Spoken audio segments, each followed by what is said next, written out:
He died at exactly 11:11, which is like angel hour if you're spiritual. And now all the time we're seeing 11:11 everywhere. I literally got a tattoo that's 11:11. The Mercedes-Benz Interview Lounge.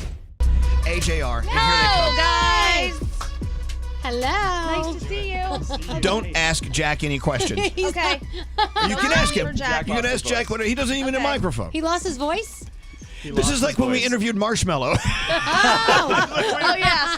You would never believe. We had Marshmello in, and I'm like, hey, so I guess I can't ask you anything because you don't talk. So he just sat here in silence? Yes. Yeah.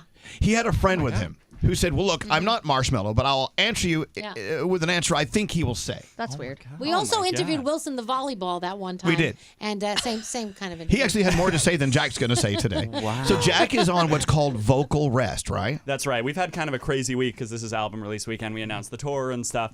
So he lost his voice. So But he said it was your fault. Oh, did he say that? Yeah, he did. Yeah. But I tell you what, Jack, your microphone is on, so if ever you want to tap, like whatever, go ahead. Does that work?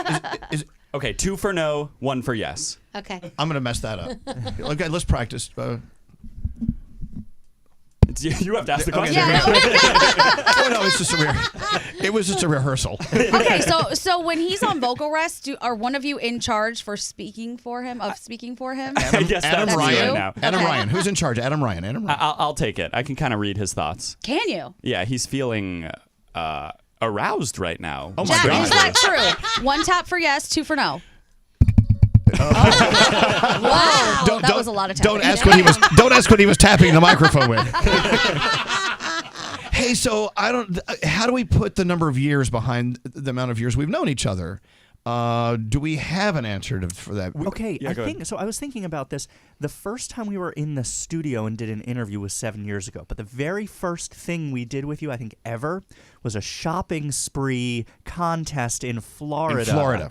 Yeah, in a mall, and it was the smallest stage we've ever performed on, I think, in our entire lives. Wow. You know what? It was at Broward Mall. The Broward Mall, right? Wow.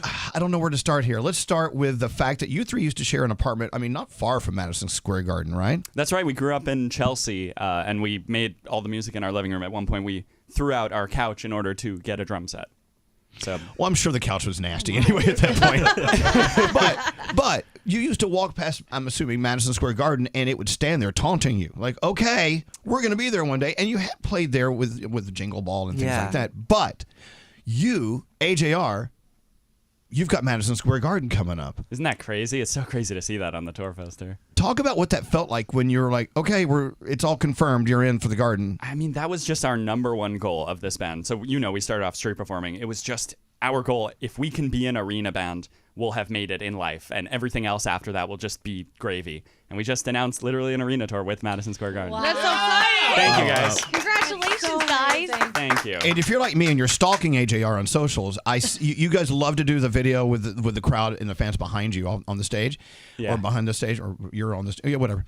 And it always looks like arenas already. It looks like you fill up every room you go to. Oh, thank you, man. Yeah, it's really just been tour after tour. We played for 300 people, and then 600 people, and then 1,200 people. It was just like doubling slowly. But there's nothing like arenas, just the canvas of what you get to put on stage. Because you probably know, but we try to do crazy things on stage, like magic tricks and illusions. Well, that's what I was going to say. Broadway It's not just a show. It's actually an experience when you guys perform. My husband and my son said after Jingle Ball, AJR by far our favorite performance because it's not just them singing, it's you explaining how you come up with the songs and sounds and different techniques, and they're like, it was insane. It was that's insane. so cool. That's our favorite thing to do. I think we live in a world now where you kind of know what you're going to get everywhere you go.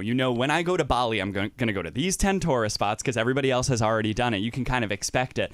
We like putting on a show where you get to go in and have no idea what could possibly happen next. By the way, maybe you heard it. I'll tell you who it was. When we said something a second ago, they all got excited, and Jack, not speaking, went... Oh. He was there. Is it killing you not to talk right now? He's dying inside. I got to play a couple of songs from the new album. We're going to do that in a few minutes. But there's a song we're not going to play, which I just read the lyrics. This is a song I love. Steve's going to London. Sean's stuck in a suit. Tom sleeps on his best friend's lawn like every one afternoon. You misread that one. Like every other afternoon. There you go. Steve's going to London. Dan peed in the pool. Oh. Tom fell for the best friend's mom. But what the hell are you gonna do? This is lyrical genius. Thank you. What is this, Steve? Okay, Steve goes to London. What is? Talk about what this song is about. We're not going to play it. You'll hear it when you get the album, but go ahead. So we try really hard to write songs about weird topics that have never been written about before. We work really hard on, painstakingly making every lyric perfect. And we got kind of frustrated with that at the end of the album process. So we wanted to write a song just about nothing, just to distract you from your difficult life. And we felt kind of uncomfortable about writing a song about nothing. So we ended up making it a song about writing a song about nothing. So that's Steve's Going to London. Go listen to it. Wow, I wish I was stoned right now. This is some heady stuff. What do you have in your stash? Oh, I was wondering if we could submit ideas for your random songs. We can? Oh, for the song concept? Yes. Yes, please. So we're thinking of working on a podcast called Can I Touch It? It's all about animals, if they will kill us or not. Oh. Could you guys make a song about that? Can I touch a raccoon? No. There's got to be like an emotional angle there. Okay, right? I got That's one. so emotional to me. First, she's going to get killed, and then she's going to be screaming her head off when the freaking animal attacks her. I got another one. We have another podcast we want to do. Yeah, go ahead. Talk about that one. What is it called? Will it hurt? Will it hurt if I stick my thing into it? I think we're going to just call it Will It Hurt My Thing. Will it hurt my thing? That's emotional. There's an emotion to that. Yeah. I think We were at a can find friend's it. restaurant the other day, and he had one of those hair dryers on the wall. Like, it looks like an evil machine that looks like it would chop your head off if you put it in there. So I'm wondering. So I asked him. I said, "Hey, Mr. Restaurant Owner, do you think it would hurt if I crammed my wiener in that thing?" And then Gandhi said, "We need to do a podcast." What a podcast idea. That's funny that's where your mind goes We got a first. pencil sharpener. I don't know if it'll fit there, but we got a Gatorade bottle. These are the Right. songs you should be writing. Different food containers in the fridge. Yeah, whatever. We'll move on. Elvis, you've changed. It's called I was talking to Mario about this. It's called dementia. Stop it. Oh, you'll be there one day. I do want to talk about something serious. As you get the news that you're going to play Madison Square Garden, I'm sure your father came to mind immediately. Yeah. Of course, their father passed away not that long ago, who was I'm assuming that one of the major backbones of you and your lives and your career as well. Now that you guys are just truly, truly full of propulsion out into the outer space with what you're doing, how do you feel about your dad looking down at you? Well, it really sucks he's not here. I got to be honest. That really sucks. He was our biggest fan, but also he was just, like the parents that tell their kids everything they make is great. This song's a hit. This song's a hit. That's not helpful to any kid. He was like really honest. He was like, hey, I don't think this is up to your quality. And I remember when we were writing OK Orchestra, our last album, we wrote a bunch of bad songs in a row, and he called me and said, these songs don't really go anywhere. I think you can do better. And I remember going, screw him. He doesn't know what he's talking about. Then the next day, I was like, oh my God, he's right. And the next song I wrote was World's Smallest Violin to kind of impress him. And now that's like our biggest hit randomly. So I think that was really helpful. It's really sad, but I think when you go through something like that, when a parent dies, it's really sad, but it's also really eye-opening. You realize what's important in life, and you kind of look at him when he was dying. The thing he wasn't thinking about was social media likes. The thing he was thinking about was, I'm surrounded by friends. I made art that I really cared about because he was an architect. I have family here. And that's a lot of what this album is about. It's about what's important in life. Wow. And it's also, as people in the room who've lost parents, you really get to know them on a new level after they leave you. Oh, wow. And it's not, you're like, God, I wish I would have thought that about them when it was right in front of me and I could hug them and talk to them about it. But when they leave, you really start thinking through all of the hallways of your relationship with them. You're like, okay, I think I know them in a new way now. And totally, yeah. So he's still with you in that regard. And you know what else is crazy? It's really iHeart that we have to thank for this, because he did get to see us at Madison Square Garden because he did come to Jingle Ball. So even though it wasn't our headline show, he did get to see us do that and perform on that stage. Does he send you guys signs like all the time? Because I know my dad sends me signs all the time. Yeah, so this is kind of dark, but he died at exactly 11:11, which is like angel hour if you're spiritual. And now all the time we're seeing 11:11 everywhere. I literally got a tattoo that's 11:11. He also used to call me Ace a lot. I got a tattoo somewhere that's Ace, and now we see Ace everywhere. What signs have you seen? So when my dad passed, then 2 days later I went to my son's soccer game, and I had just said to him, "Send me a sign," and a dog ran across the field, okay, and there was hundreds of people at this field, came to me, jumped on me, and licked my face. So then the lady who owned it said, "Oh my gosh, I'm so sorry. I'm so sorry." And I said, so it's fine. What's the name of the dog? The dog's name was Aries. That's my astrological sign. Oh, wow. So right away I was like, that was my dad. Isn't that wild? And it was works? 2 days later, and so it was amazing. Wow. You feel close to him somehow. 100%. Yeah. Yep.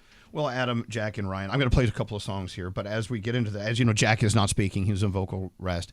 Even though we are streaming digitally around the world, there are still people listening to us on the radio, where we speak, and through some magic, we end up at the Empire State Building at the very top where our transmitters are located. Not only is it beaming across the land, it's also beaming into outer space, and I'm assuming to heaven as well. You want to tap I love you to your dad? Oh. He's listening. Oh, I love that. Very sweet. I love it. There you go. Finally, reason to have a transmitter still. It still does good things. Sounds a reason. I want to play songs. I got one call to get to real quick from Vicky. Hello, Vicky. Welcome to the show. Say hi, good morning to our friends from AJR. Oh, my God. Hello. Hello, how's it going? Oh, my God. I'm shaking. I'm so great. How are you? Doing so well. So ready to see them in the concert? Or did you get some tickets? What's going on? No. So my sister sent me the Instagram announcement, and we both signed up for the pre-sale. And then we texted each other that we needed to start looking for a freaking hat so that if we can get as close to the stage as we can, you guys will wear the dang hat. Oh, you my God. You need a jack hat, which is a great insult for someone. Hey, you jack hat. You guys did a show in Philly at Citizens Bank Park, and they had like the Fanatic hat or something like that. Oh, and I was okay, like, yeah. I have to one up that somehow. So she's and talking. then, like, there was a show, and someone had like a light up hat, and I was like, I need to one up these people. Okay, so what do you think? She's talking about a gag we do sometimes on stage because I lost a hat that I used to wear, so I often take a hat from somebody in the audience to try it on, and it's always like a funny, silly hat. So that's what she's talking about. She's trying to get noticed. There you Well, go. I sure hope you get your tickets to that show. I'm praying. I'm trying. This is to see them in Philly? Yeah. So if we knew somebody that could give you tickets. Mario could probably get you some tickets. Okay. Maybe a pair of seats. Come on, Mario. Mario, the Republic has stepped up to the plate. You've got a pair of tickets. You got it. Yay! Oh my God. You better get some hats. Get a hat. Go get a jack hat. You know what's crazy? She's the first person in the world to get tickets to this tour. Oh, wow. Vicky, that's awesome. So we're taking a shot here. They're not even printed, and we gave them to you. You guys made this week made me it's insert word here I can't say on the radio. Good. That just made my whole life. Oh my God, thank you. Thank you. By the way, don't call the Attorney General because we just gave away something that doesn't exist. I'm not nervous at all. Thank you. Well, thank you. Thank you so much for listening. Vicky, she's one of a billion lovers of AJR. Thanks, Vicky. Oh, I love you guys. Thank you. Oh my Vicky, gosh. Have a good day. See you in Philly. I'm gonna play a song from the new album. Just hold on a second. Hold on. Can you give her a pair of tickets that we don't have? Thanks. I owe you. Also, you'll be with us as we close out iHeartRadio's Jingle Ball season. Yeah. On the stage for Y100 with Marshmello. Marshmello and Jack. You guys can both not talk together. Oh my God, they should do an interview together, Marshmello and Jack. That's going to be an amazing show. All right, let's play some cuts from the album. All right. All right. Let's get it going. Of What are we course, playing? The Maybe Man is out today. I like Yes, I'm a Mess. Awesome. I hope you do too, because that's what we're playing. All right, who whistled? You guys didn't whistle? You don't even know who the whistler was? That was me. I was whistled. you? Yeah, with a lot of tuning and help. Jack has no voice, but I bet you have a whistle. Let's Can hear. you whistle? Oh. Oh my God. Barely anything. So, I mean, whistling is a weird little art. My dad used to Yeah. whistle like all the time, to the point where we wanted to beat him in the head with a shovel. Like, stop. Stop. It's fun in a song. It's like halfway between a human voice and an instrument. You know that there was a human behind it. Right. It really catches your attention. I think especially we really like this kind of Western cowboy feel. We've had this track for like 4 years, and we rewrote this song like 3 or 4 different times, but the whistle remained constant. We were like, we know there's something special about this whistle. Then we finally found the concept. It is very get on a horse and ride. Right? Yeah, I like that feeling. Tumbleweeds. I feel tumbleweeds are rolling. Totally. Scary can't whistle. Scary has this weird whistle. I whistle through my teeth. Oh, weird. Weird face you make. My two front teeth. That's just my normal. He has that face all the time. Oh, that's what it is. All right. So we're celebrating the fact that Weird face. AJR's album of the Maybe Man is extremely out. It is so out. It's more out than me. Oh, let's go. Let's play another one. What are we playing? So if Jack, do you know Morse code? It would be helpful for you to learn that one. He knows nothing. Well, I would like to play charades with you, though. You look like you'd be okay. really good at it. Can we do the charades for the next song you want to hear? It's three. Oh. It's 3 words. Okay. Three Danielle. words. Danielle. Okay. Okay. How do you do the first word? Okay, he's rubbing his Touching? chest. Touching. Oh, touchy. There you go. Touch. Touch. Touching? Arm. No, second word. He's squeezing his arm. Okay. He's Heart, doing something to body. himself. Squeeze. Touch my knee, boob. bend. He's doing something. Touch to my his- boob. Touch my boob. Oh, okay. Hit it. Touch my... The second word is Hair. he's touching himself. Touch my... Touch my feelings. Okay. Wait. Oh, close. Oh, Touch my heart. Touch my Touch my no, soul. My Feeling. soul. That word. Feelings. Feel. Feelings. Okay. Feel my Touchy hairy arm. Touchy feely. What's the third word? Touchy-feely. happy. Crazy. He's crossing his eyes. Drunk. He looks You're drunk. silly. Crazy. You're drunk. You're high. He's You're dumb. He's Crazy, goofy, Head. stupid. Oh, stupid. Fool. Oh, Fool. duh. You're like Yeah, a yeah, fool. you said it, you said Touch it. my Fool. duh. Touch my fool? Touch my fool. What? We already found the second word. Touchy-feely fool. There it is. Oh! We got there eventually. Wait. Siri, is this the name of the song? Touchy feely fool. Oh, that's right. Wow, we were playing Touchy Feely Fool, which is on the Maybe Man, That's right. the fifth album, Our studio fifth album. Yep, Mm-hmm. that's right. Wow. Pretty crazy to say out loud. Well, you just did. Jack, say it out loud. No, don't. Look, when you have a major tour on the way, there's a lot of rehearsal. I mean, they don't just go out. They don't just go out there and start singing. I mean, there's some sort of preparation for this. So I know you have rehearsal today. Like, what will today's rehearsal entail? Like, what are you doing? Yeah, so right now it's just music rehearsal, so it's just let's learn the songs, but way more of the work is creating the illusion. So we, while we made the album, we literally planned out the tour at the same time. We kind of look at the tours as a Broadway show, and the album is the soundtrack to the Broadway show.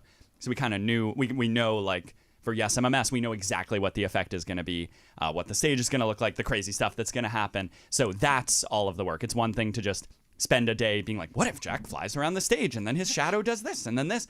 But then it's 8 months of actually implementing it. I want to see that. I want to see this Jack flying around the stage with shadows doing this and this and this. Did any of you see Taylor Swift's concert? No. Did you? No. Oh, shoot. But everyone I know who saw it, actually, I had tickets to go, but I didn't go. And then I got yelled at for not going, but I'm sure someone sat in that seat. But It seemed amazing. You look at all the production value that goes into these shows that are going on. And I mean, it's just incredible how you do what you do. You go through all this planning where it can be as magical as fireworks and, animation stuff going on, or it can be something as simple as Ed Sheeran with a guitar and a stool. For sure, yeah. I want to see AJR play the Sphere in Las Vegas. Oh, that would be so awesome. That'd be pretty amazing, yeah. Is that on the plan? He's saying he's gotten a lot of texts about it, which means we have to do it. Yeah. And I'd Wow. like to see you flying around like Pink as well, with some. I'm kidding. Can I make a suggestion? Yes. I think next year you should have a jingle ball at the Sphere. Oh, interesting. How cool would that be? Ooh. Have you gotten text about it? Let me send a text out. Yeah. Yeah. Like I have connections. That'd be so cool. That Sphere is everyone I know who's seen you two at the Sphere say it's just changing everything. Oh, wow. It's like VR. You're just like in Yeah. a new world in a second. Right, and everything you build on a set can be just built on a video. It's all digital, and you just walk out with an empty set, and it looks like you're in the middle of wherever you want to be in the world Crazy. or in outer space. Have you seen the giraffe one where the giraffe is like walking over the people? It's like mind blowing. It is. It's frightening. I love the pictures that people post from their hotel rooms when the sphere is facing their window and they can't sleep because like the big smiley face ball is staring at them all the time and so bright. But see, the thing about the creativity you guys put into your show is you don't have to have a sphere because you guys make it so fun. It's definitely a circus going on every time you guys hit the stage. Thank you. Yeah, I think it came from street performing. That's something you really hone your craft because all these businessmen are walking by. They don't care about what you're doing. Your job is to sing something or say something to get their attention. Then we just never forgot that skill. So now we're doing it on a huge level of we're going to keep your attention for an hour and a half straight. Do you remember going down to Times Square and tap dancing? Oh, yeah. How old were you when you guys were doing that? Jack was 7, I was 10, you were 12 or so? Yeah. Wow. I think you posted this the other day on your socials. On I know. Insta. We've been kind of scared to post that because we're like a little embarrassed of the tap dancing. But now we've come far enough that we could reveal it. Are you gonna tap dance on stage now? We're definitely not. No, see, which means you should. Yeah. Anyway, AJR, the album, The Maybe Man, is out, and we love you guys. You always have a home here with us, and we'll see you at the Sphere. All right. But Thanks for before- having us. Before that, we're going to stop by Y100's Jingle Ball and, of course, Madison Square Garden and wherever you're going. Where do we go online to find out exactly where you're going and where the tour is going to bring you? AJRbrothers.com, and you can pre-register right now for tickets, and pre-sales start on Monday. And sorry, we already gave a pair away, so we're done there. AJR, everyone! Thanks. The Mercedes-Benz Interview Lounge.